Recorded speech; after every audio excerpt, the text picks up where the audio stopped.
अस्सलाम वालेकुम। आज मैं आप लोगों के सामने अचार बनाऊंगी, कुतरा अचार, आम का कुतरा अचार। ये मैंने 2 किलो कच्ची कैरियाँ ली और इनको ऐसे धो के अच्छी तरह कपड़े से खुशक कर लिया और इस तरह मैंने ये ऊपर से काटा।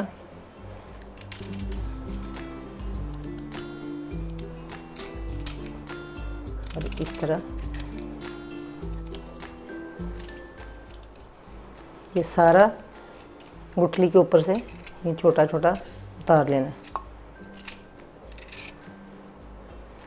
ये जो इसकी गुठली है ये भी अंदर ही डाल लेनी है।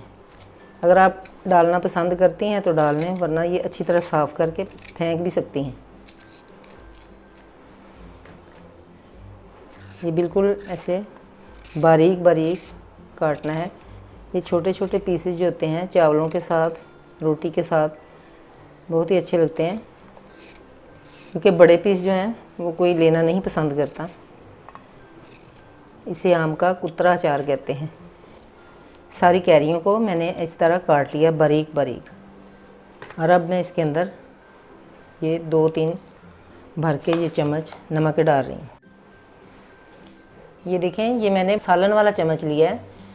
ये मैंने 2 चम्मच इसके डाले नमक के और 1 बड़ा चम्मच हल्दी का डाल के इसको अच्छी तरह मिक्स कर देना है।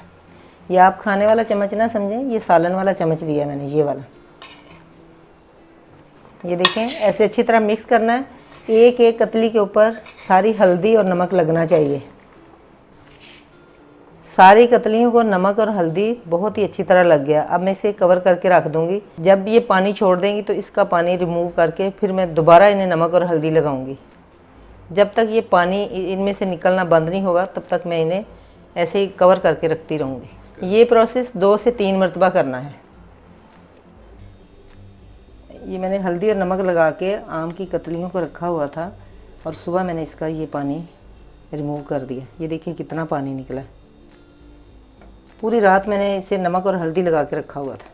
अच्छी तरह ये छलनी में डाल के रखा। जब इसका पानी बिल्कुल खुशक हो गया तो कपड़ा बिछा के इसको मैंने पंखे के नीचे फैला दिया। एक एक कतली को ऐसे अलग अलग फैला दिया। अब ये देखें बिल्कुल खुशक हो चुकी हैं। पंखे के नीचे आपने इसे लाजमी फैलाना ताकि सारा जो पानी है इसके अंदर अच्छी तरह खुशक हो जाए, फिर अचार कभी भी ख़राब नहीं होता।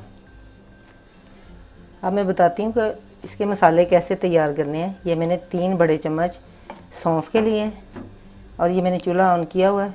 इसके अंदर ये मैं सौंफ डाल दूँगी।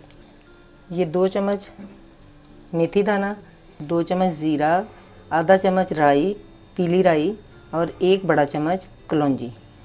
ये मेथी दाना, ज़ीरा और राई, इसको बिल्कुल स्लो फ्लेम पे फ्राई कर लेना, हल्का हल्का, ताकि इसकी नमी जो है वो ख़त्म हो जाए।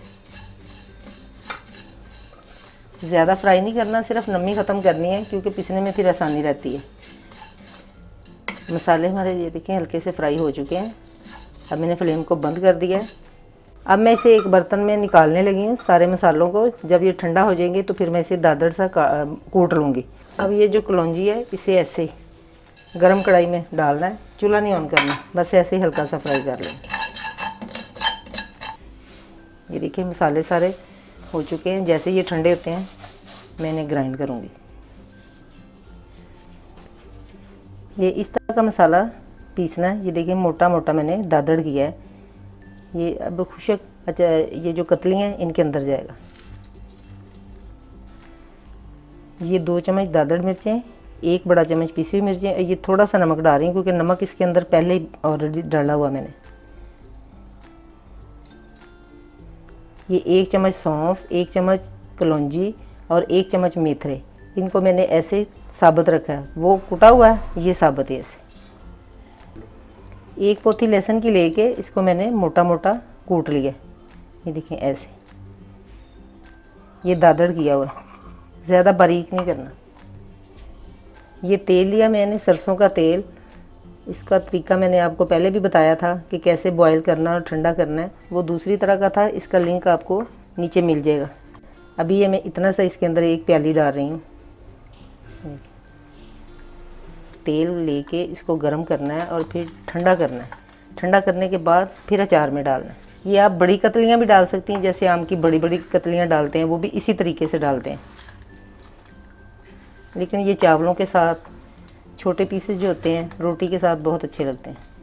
अचार को मैंने तेल सारे मसाले लगा के अच्छी तरह मिक्स कर दिया है। इसको किसी बड़े बर्तन में करना है, मेरे पास बर्तन छोटा था इसलिए मैंने बर्तन चेंज किया।